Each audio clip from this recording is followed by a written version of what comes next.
یہ Washington Times لکھ رہا ہے کہ Washington's India first era has ended. ٹھیک ہے جی. وہ کہہ رہے ہیں کہ انقلابی تبدیلی آئی ہے پاک یو ایس تعلقات میں.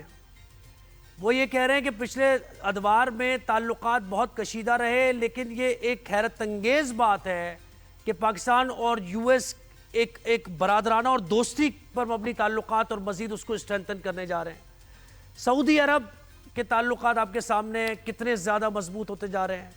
ترکیہ، اس کو آپ دیکھیں کیسے ویلکم کیا جاتا ہے. آذربائیجان کے ساتھ تعلقات پاکستان کے. برطانیہ، ابھی آپ کو پتہ ہے فورن آفس کی جو برطانیہ میں آپ جین میریٹ جو تھی، کیسے معاملات، وہ ان سے کہا کہ بھائی جو ہمارے ملک کے لوگ باہر بیٹھے ہوئے ہیں ان کو آپ واپس، تو انہوں نے باقاعدہ انہوں نے اس پر کوآپریٹ کرنے کا کہا.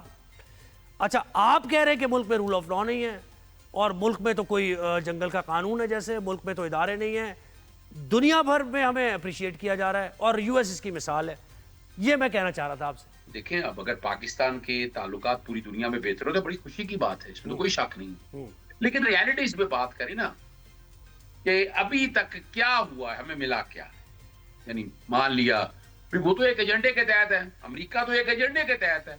وہ اسرائیل کے حوالے سے، ابراہیم اکارڈ کے حوالے سے، مسلمانوں کے ساتھ جو اس وقت بڑا پیار محبت جاگ رہا ہے نا، تاریخی طور پر بتائیں کبھی امریکہ نے یا ڈونلڈ یا کسی انتظامیہ نے مسلمانوں کے ساتھ کوئی کیا پیار محبت کیا ہے، وہ سمجھنا ضروری ہے. ابھی تو ان کی اپنا ایک مسئلہ ہے. تو اتنے اگر انڈیا سے حالات خراب تھے تو وہ دبئی معاہدہ انڈیا سے کیسے کر لیا، بتائیں نا. اس حوالے سے پاکستان کو اب اکنامکلی کیا فائدہ دیا، ٹھیک ہے نا جی. اور کیا، اور جو باتیں، دوسری بات جو ہے نا کہ یہ سارے معاملے میں اصل فوکس تو آپ نے رائٹرز کی پڑھا نہیں ہے نا. اصل فوکس کیا ہے ان کا کہ جناب جو غزہ کا جو ابراہیم اکارڈ کے حوالے سے ہے، وہاں کوئی فوج بھیج رہے ہیں، کوئی لوگ بھیج رہے ہیں کہ نہیں یہ بھیج رہے ہیں. یہ اصل جو خبر کے اندر جو خبر ہے وہ نہیں، یہ تو خیر ابھی خبر ایسی نہیں ہے نا. ابھی خبر آئے گی تو بات کریں گے نا اس پہ. ابھی تو خبر نہیں. نہ دیکھیے، بات بڑی واضح ہے. پاکستان کے اگر حالات بہتر ہوتے ہیں تو جناب بالکل کیوں نہیں، ہم ساتھ کھڑے ہوں گے. لیکن ابھی تک ہم نے کوئی گراؤنڈ پہ حالات ایسے نہیں دیکھے. عامر صاحب، آپ مجھے بتائیں نا، انڈیا اتنی بڑی معیشت، اس کے باوجود انڈیا کی دوریاں ہو رہی ہیں یو ایس کے ساتھ، پاکستان کی قربتیں بڑھ رہی ہیں، یہ اس کو اکنالج ہی نہیں کر رہا ہے. کیا کریں ان کے ساتھ؟ بات تو یہ ہے کہ میں سمجھتا ہوں کہ پاکستان کے اوپر کوئی قدرت مہربان ہے. ابھی گورنمنٹ کی ایفرٹس تو ہوں یا نہ ہوں، قدرت مہربان ہے کہ وہ پاکستان جسے افغانستان کے ساتھ فورن پالیسی میں ملایا جا رہا تھا، اور بھارت ہم سے بہت آگے نکل چکا تھا. یہ تاریخ ہے اپنے 15-20 سال میں جو ہو رہا تھا، وہ قدرتی طور پہ پاکستان کا ایک اچھا وقت آیا.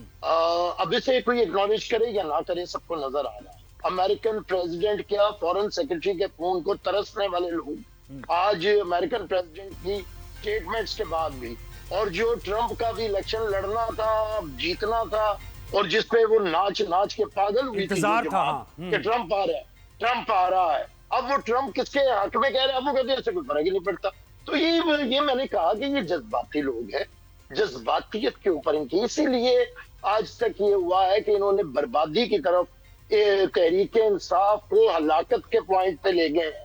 یہ جذباتی لوگ، اگر ان میں کوئی تھوڑا سا بھی سیانا عقل مند ہوتا تو یہاں پہ محمود اچکزئی ضرور بیٹھا ہوتا، لیکن وہاں پہ دوسری سیاسی جماعتیں، پیپلز پارٹی، مولانا فضل الرحمان، ایسی بڑی جماعتیں بیٹھی ہوتی ہیں اور ایک مشترکات تلاش کر کے ملک کے اندر ایک مذاکرات کا ماحول ہوتا. جی راجہ صاحب، آپ مجھے بتائیں نا کہ یعنی یہ تو مانیں گے نہیں، لیکن پاکستان کی ہر جگہ تعریف ہو رہی ہے، اور واشنگٹن ٹائمز جیسے اتنے معتبر جو ادارے ہیں وہ لکھ رہے ہیں کہ پاکستان کے تعلقات ہر گزرتے دن کے ساتھ بہتر ہوتے جا رہے ہیں. تو یہ لیکن یہ کہتے ہیں کہ اس میں آپ کا کرنا کچھ بھی نہیں ہے، حکومت کا has nothing to do with it. یہ فیلڈ مارشل کی کامیابی ہے. کیا کہیں گے آپ؟ جی، اظہر صدیق صاحب یہ فرما رہے تھے کہ ہمیں گراؤنڈ پہ نظر آنا چاہیے. تو مجھے بتائیں کہ یہ سٹاک ایکسچینج جو اس وقت دھاڑ رہی ہے، یہ کیا چاند سے اس کی رپورٹیں آ رہی ہیں؟ یہ گراؤنڈ پہ نہیں ہے. جو مہنگائی کی شرح 38% پہ گئی تھی، جو اس وقت فورن ایکسچینج ریزروز اس وقت ریکارڈ ہائی پہ ہیں، غالباً $22 بلین کے لگ بھگ ہیں. اسی طرح جو آپ نے فرمایا، یہ جتنی اس وقت انٹرنیشنل جو ریٹنگ ایجنسیز ہیں ان کی جو رپورٹس آ رہی ہیں وہ کہاں پہ ہیں؟ ٹرانسپیرنسی کی ابھی رپورٹ جو ریسنٹ آئی جس نے بہت برے حالات سے بہت امپروومنٹ دکھائی. پھر یہ جو جنگ جیتے ہیں ہم، یہ کیا خلائی جنگ تھی؟ یہ زمین پہ نہیں کسی کو نظر آئی. ایک ٹائم وہ تھا کہ پاکستان کا پرائم منسٹر جا رہا ہے اور انہوں نے اپنا جہاز راستے سے واپس بلا لیا, واپسی پہ پتہ نہیں کرایہ دے کے آئے تھے. تو وہاں پہ یہ حالات تھے. اور آج کس طریقے سے خادم حرمین شریفین نے جو ہے وہ حرمین شریفین کی حفاظت کی ذمہ داری کا جو معاہدہ ہے پاکستان کے لیے, یہ تھوڑا بڑا اعزاز ہے.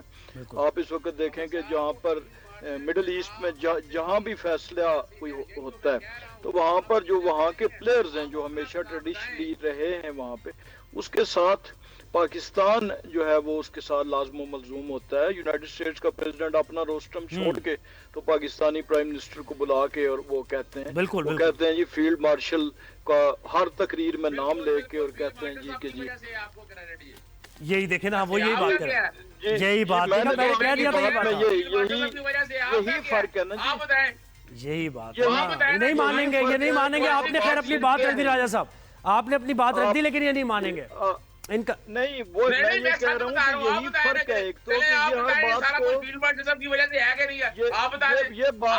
بالکل ہے, ہم تو کہہ رہے ہیں ان کی وجہ سے, انہی کے دم کی وجہ سے ہم یہ جیتے ہیں جنگ, اور انہی کے دم کی وجہ سے جو ہے یہ صرف